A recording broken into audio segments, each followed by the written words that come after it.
Greetings everyone, this is MoXoM.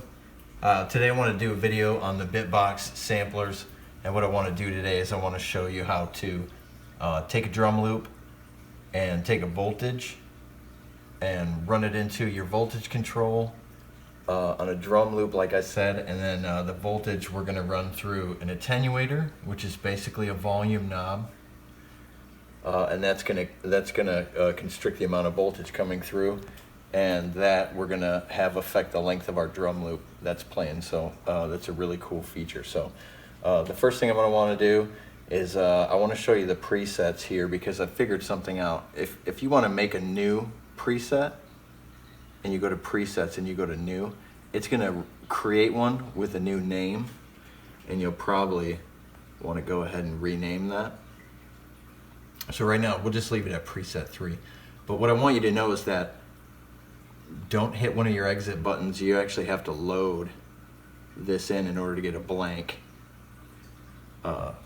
patch, or preset.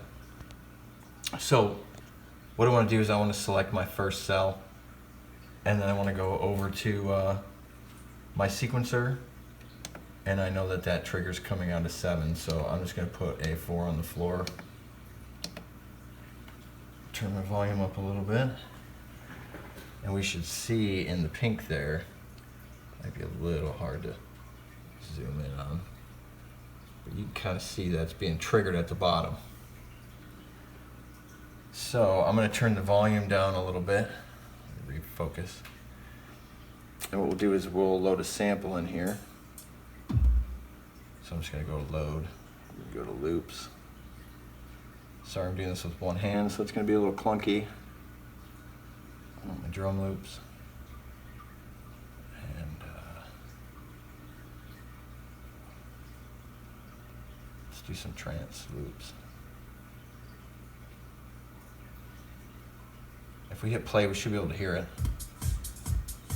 So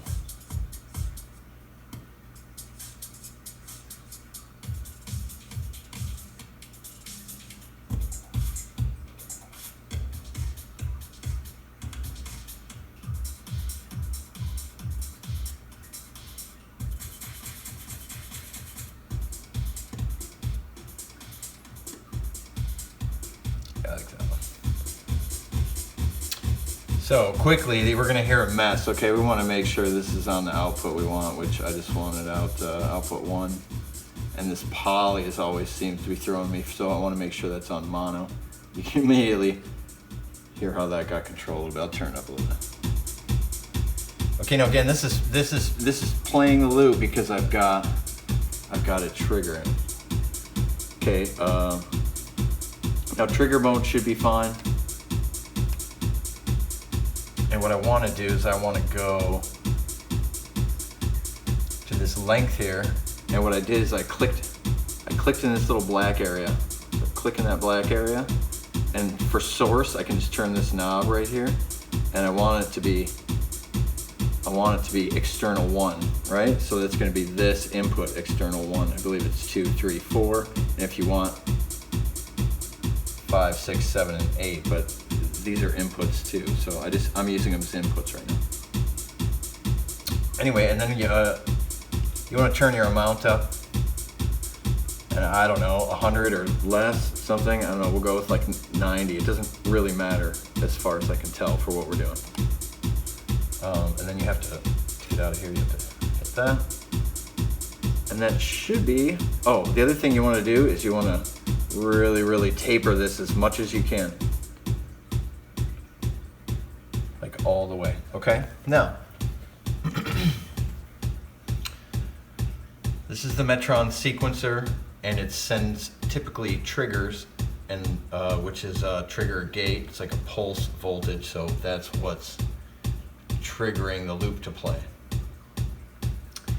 The other thing we have here is the extension for the Metron called the Volterra, and it gives you the ability to sequence out voltage control. So it's going to be -5 volts to +5 volts. Now what we're going to do is in this knob here is the one that I have that comes into here. But again, first I'm sending it to an attenuator. the neutron, which is upside down, it has a feature on it. It has 2 attenuators. So you basically have an input for attenuator 1 and an input for attenuator 2, and then outputs for it. And the only things that these do is act like volume knobs. So what I can do is I can constrict or release the voltage that I'm sending out of the Volterra that goes into the BitBox, right? You might have seen some videos of them, of people showing you how to send a bunch of varied voltages to these when they're in slice mode. So this is kind of the same idea, only we're just going to be tapering it off with the volume, and we're not going to be doing any slices. So it's just looping in trigger mode, okay? And also it's in sample mode. So you can see that sample mode. Okay, so this is kind of hard to do with one hand. Let me try to do it. I'm just gonna click here, and I'm gonna turn this with my finger. And all I need to do is send 1 voltage, which I have it up pretty high, so it's sending somewhere, it looked like, I don't know, 4.5 volts, probably somewhere around there. Now we should be able to, let me make sure this one's sending to it too. There it is. Okay. So we have it in this first attenuator, and you can't really see it in the BitBox anywhere. You can't really go to the sample. Let me zoom out a little bit. So if I turn the attenuator,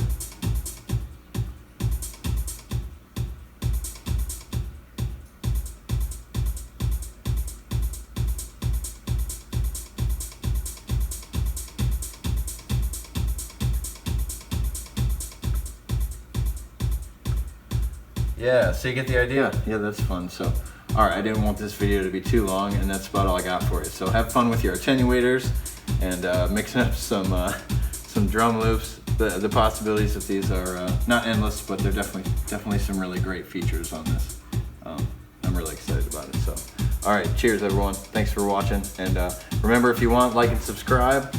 Subscribing is going to help me out a lot in the future. So I appreciate you guys, and or you all, and have a great day. Bye.